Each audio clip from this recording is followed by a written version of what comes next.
ఇప్పుడు మనం ఎంతో ఆసక్తిగా ఎదురుచూస్తున్న spiritual mentor, president ISKCON Adilabad, his holiness Shri Pranavananda Dasa Swamiji వారు ప్రసంగిస్తారు.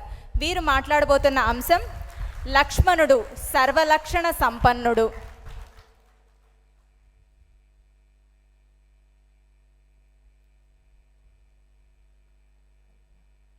శ్రీరామ రామ రఘునందన రామ రామ, శ్రీరామ రామ భరతాగ్రజ రామ రామ, శ్రీరామ రామ రణకర్కశ రామ రామ, శ్రీరామచంద్ర చరణౌ శరణం ప్రపద్యే. హరే కృష్ణ. రామాయణం గురించి వినే ముందు ఒక 2 నిమిషాలు రామనామ స్మరణ చేద్దాం. చేస్తారా మీరందరూ? శ్రీరామ జయ రామ జయ జయ రామ,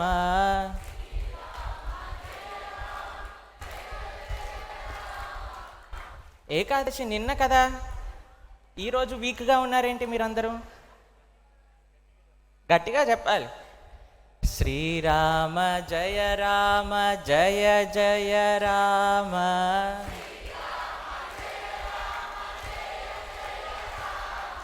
శ్రీరామ జయ రామ జయ జయ రామ.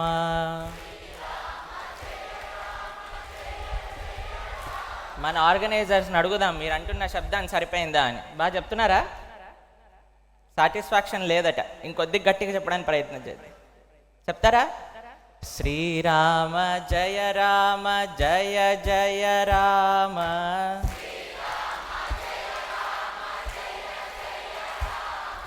శ్రీరామ జయ రామ జయ జయ రామ,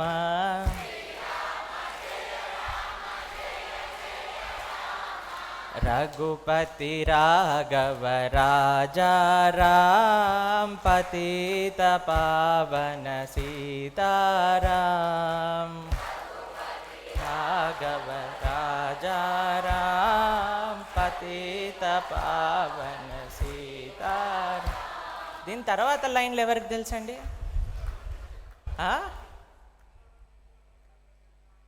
ఎంతమందికి తెలుసు దీని వర్స్? ఒకసారి చెయ్యొద్దండి, చెప్పండి.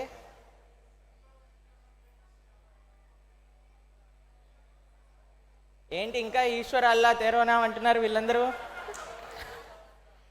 శ్రీరామ్ జయ రామ్ జయ జయ రామ్, రఘుపతి రాఘవ రాజారాం, పతీత పావన సీతారాం, సుందర విగ్రహ మేఘశ్యాం, తులసి గంగా శాలిగ్రామ్. ఇది నిజమైన పాట.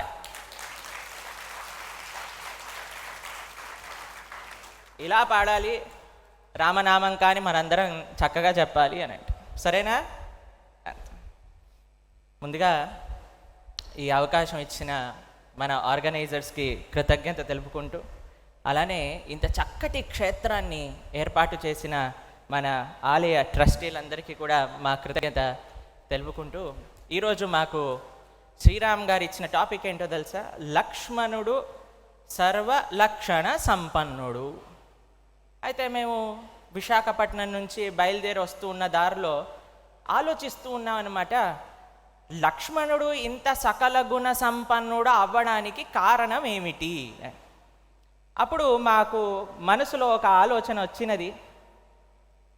లక్ష్మణుడు ఇంత గొప్పవాడు అవ్వడానికి కారణం తప్పకుండా వారి మాతృమూర్తి అయిన సుమిత్రమ్మ అని అర్థం. ఎందుకో తెలిసినా అండి? అన్నగారు అరణ్యానికి వెళ్తూ ఉంటే ఈయన కూడా వెళ్తాను అని అన్నాడు. సరే మీ అమ్మగారి పర్మిషన్ తీసుకో అనగానే సుమిత్రమ్మ దగ్గరికి వెళ్తే ఆవిడేమన్నదో తెలుసా అండి? రామం దశరథం విద్ధి, మాం విద్ధి జనకాత్మజాం, అయోధ్యాం అటవీం విద్ధి.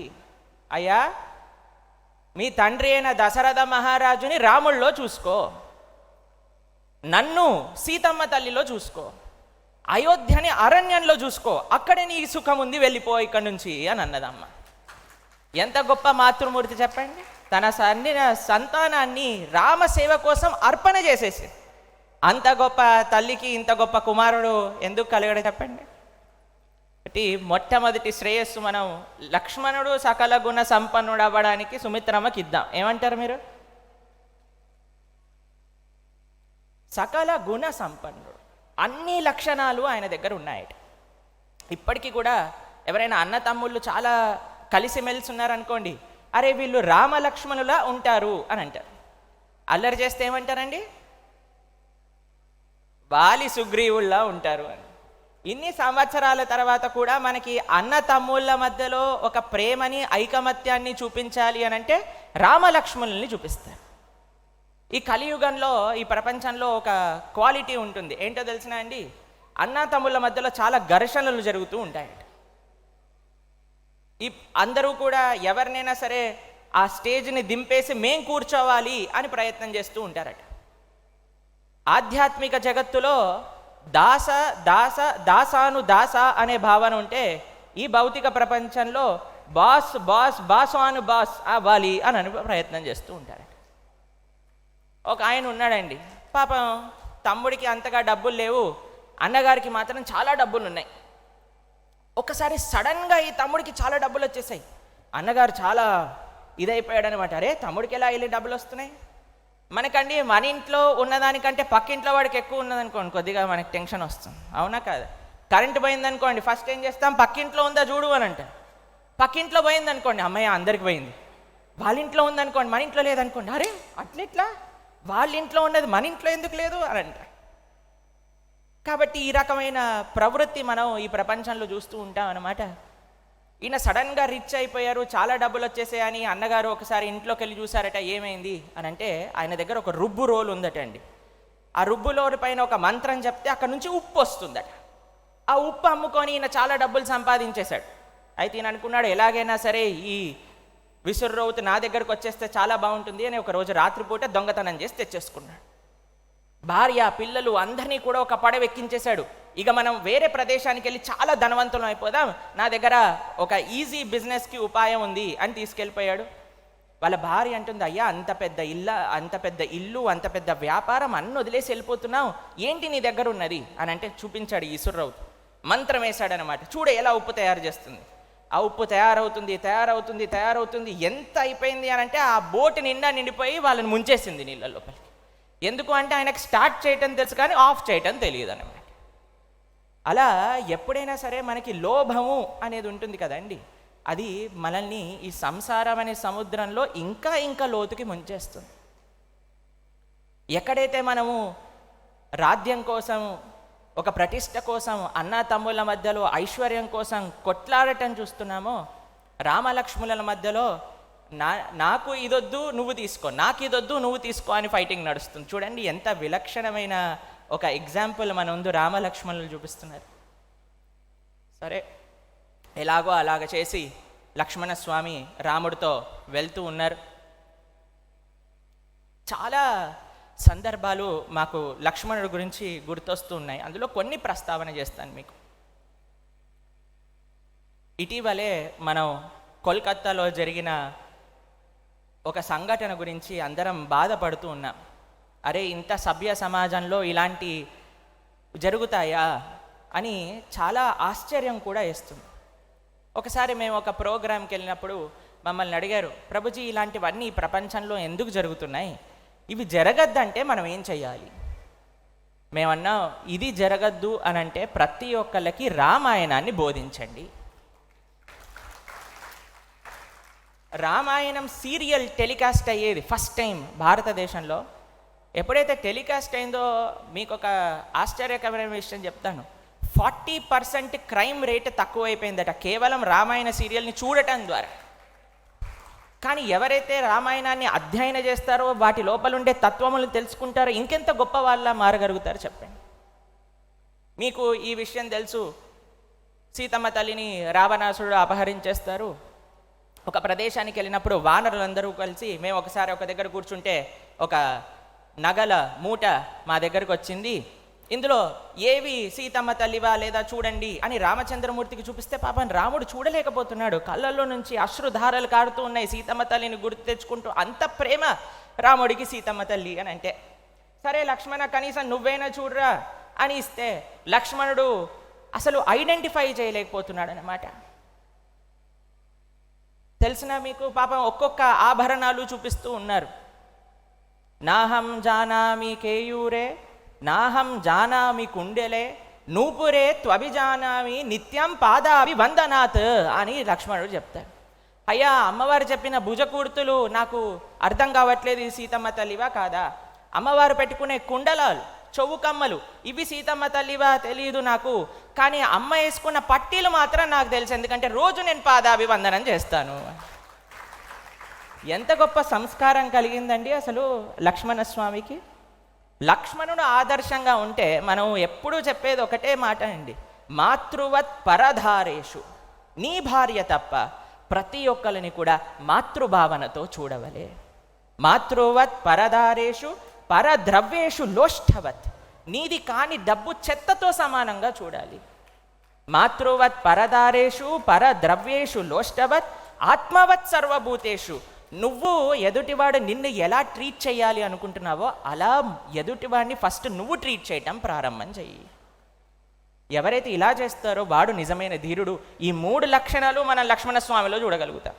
మాతృవత్ పరదారేషు, ఎంత కర్తవ్య నిష్ట చూడండి సీతమ్మ తల్లి పట్ల, ఎంత మాతృభావన సీతమ్మ తల్లి పట్ల లక్ష్మణస్వామికి ఉన్నది.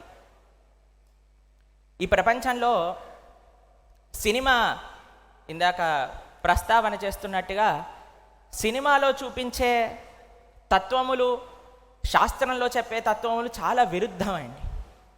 మనం ఎక్కడి నుంచి మన ఆధ్యాత్మిక విషయాలు నేర్చుకోవాలి అనంటే అది తప్పకుండా శాస్త్ర అనుసారంగా ఉండాలి.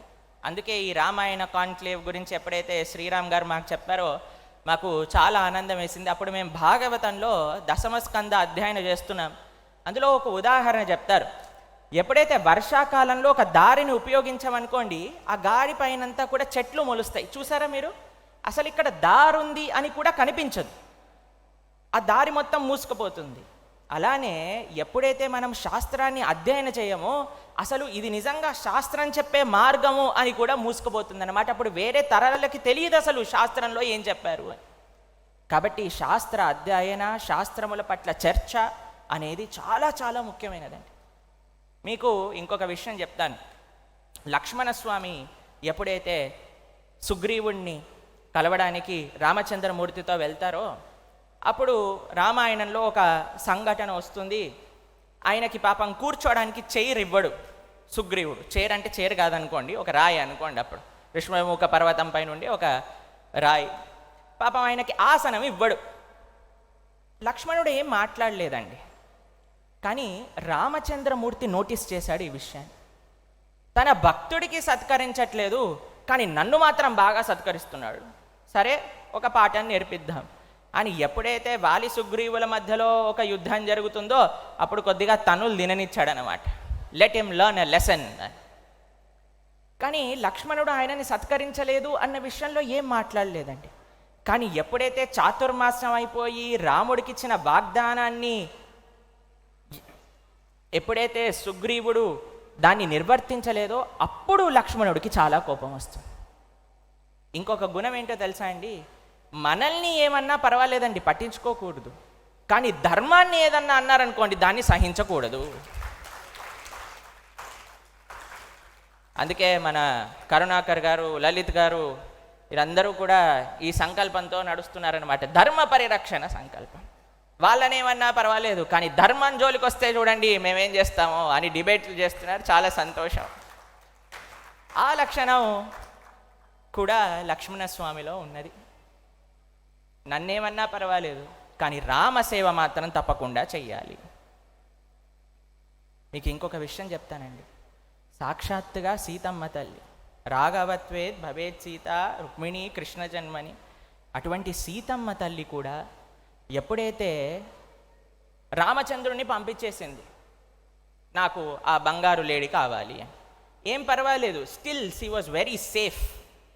కానీ ఎప్పుడైతే లక్ష్మణస్వామిని అవమానం పరిచిందో, ఎప్పుడైతే లక్ష్మణుణ్ణి దూరం చేసిందో అప్పుడు రావణాసురుడు వచ్చి ఎత్తుకెళ్ళిపోయాడు. మన ఆచార్యులు అంటారు, Lakshmana Swami is none other than a guru in our life. ఆచార్యులే లక్ష్మణుడు. మనం భగవంతుని వద్దనుకున్నా సరే still we are in a safe position, ఎందుకంటే ఆచార్యులు మన దగ్గర ఉన్నారు కాబట్టి. కానీ ఎప్పుడైతే మనం ఆచార్యులను దూరం చేస్తామో అప్పుడు తప్పకుండా మన అనర్థములు మనల్ని నాశనం చేస్తాయి. అటువంటి ఆచార్య స్వరూపమే లక్ష్మణ స్వామి. ఈ విషయంలో ఒక చాలా ఇంపార్టెంట్ లెసన్ మనం నేర్చుకుంటామండి. ఎప్పుడు కూడా భాగవతోత్తములని ఆచార్యులని మనం నిందించరాదు. వాళ్ళని నిందించటంతో మన పతనం అనేది ప్రారంభం అవుతుంది. చిట్ట చివరి ఒక చిన్న విషయం చెప్పి మేము ముగిస్తాం. ఒకసారి సీతమ్మ తల్లి రామచంద్రమూర్తి అరణ్యవాసం చేస్తూ ఉన్నప్పుడు, నడుస్తూ ఉన్నప్పుడు ఒక పెద్ద చెట్టును చూశారనమాట. ఆ చెట్టుకి సుందరమైన లతలన్నీ కూడా చుట్టుకొని ఉన్నాయి. రాముడు లక్ష్మణుడు కూడా ఉన్నాడు. సీతమ్మ తల్లితో అన్నాడు, చూసావా ఈ చెట్టుకి ఇంత అందము చుట్టుకున్న లతల వల్ల కలిగింది అని. సీతమ్మ తల్లి వెంటనే ఏమన్నదో తెలుసా అండి? అయ్యా ఈ చెట్టే లేకపోతే లత ఉంటుందా అని. అంటే ఏంటో తెలుసా దీని అర్థం? రామచంద్రుడు అంటున్నాడు, సీతమ్మ నీ వల్ల నాకు అందము, నీ వల్ల నాకు వైభవము అని రామచంద్రుడు అంటే, సీతమ్మ తల్లి అంటుంది, అయ్యా నా అస్తిత్వమే నీ వల్ల, కాబట్టి నువ్వు గొప్ప నేను గొప్ప కాదు. సరే వీళ్ళిద్దరు డిబేట్లో, భార్యాభర్తల డిబేట్లో థర్డ్ పార్టీ వచ్చాడనుకోండి, చాలా పెద్ద ప్రమాదమే. కానీ లక్ష్మణుడు చాలా బాగా హ్యాండిల్ చేశాడండి. ఈయనని పిలుచుకొచ్చారు, ఇప్పుడు చెప్పు ఆ చెట్టు గొప్పదా ఆ లత గొప్పదా అని. అంటే చెట్టు సంగతి లత సంగతి పక్కన పెట్టండి, కానీ ఇంత పెద్ద చెట్టు ఇంత సుందరమైన పూలను ఆస్వాదించే బాటసారి చాలా గొప్పవాడు అని చెప్పుకున్నాడు అన్నమాట. అంటే అమ్మ రామచంద్రమూర్తి సీతమ్మ మీరు పక్కన పెట్టండి, కానీ మీ సాంగత్యంలో ఉన్న నాకు చాలా అదృష్టం అని. కాబట్టి ఎవరైతే భగవంతుడిని ఆశ్రితులై ఉంటారో, ఎవరైతే సీతారామచంద్రమూర్తిని ఆశ్రయిస్తారో వారికి సకల జ్ఞానము, సకల ఐశ్వర్యము, సకల బుద్ధి. అందుకే రామాయణంలో లక్ష్మణో లక్ష్మీ సంపన్న అని అన్నారు. ఏంటి అక్కడ ఉండే డబ్బులు అని అంటే ఏదో క్రోర్స్ రూపీస్ లక్షలు కాదండి, అక్కడ ఉన్నది రామ సేవ అనే ఐశ్వర్యం నిండుగా కలిగిన వాడు లక్ష్మణస్వామి. ఎంతమందికి రామసేవ కావాలి చేయొద్దండి? కొద్దిగా సగం సగం ఎత్తుతున్నారు కొంతమంది. అయితే మనందరం లక్ష్మణ స్వామికి ప్రార్థన చేయాలి. అయ్యా నీ దగ్గర ఉన్న సేవ మాకు కూడా అందించు, నీకున్న కాన్షియస్నెస్ ఆ రామ సేవ పట్ల ఆయనకుండ నిష్ఠ కూడా మనకు కలగాలి అని ఆ లక్ష్మణ స్వామికి మనందరం కలిసి ప్రార్థన చేద్దాం. సీతారామచంద్ర భగవానికి హరే కృష్ణ.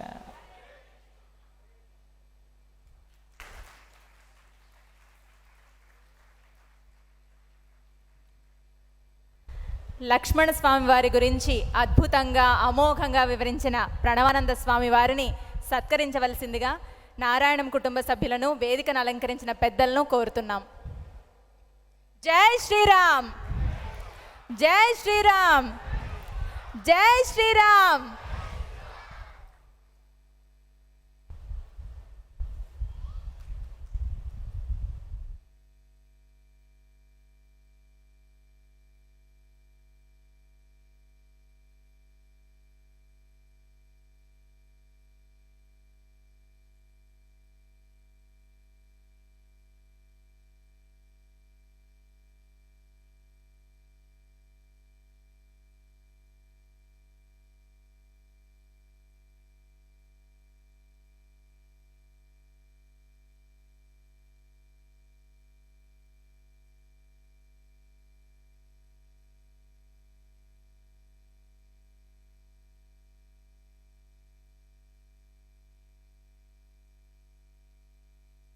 జై శ్రీరామ్, జై శ్రీరామ్, జై శ్రీరామ్.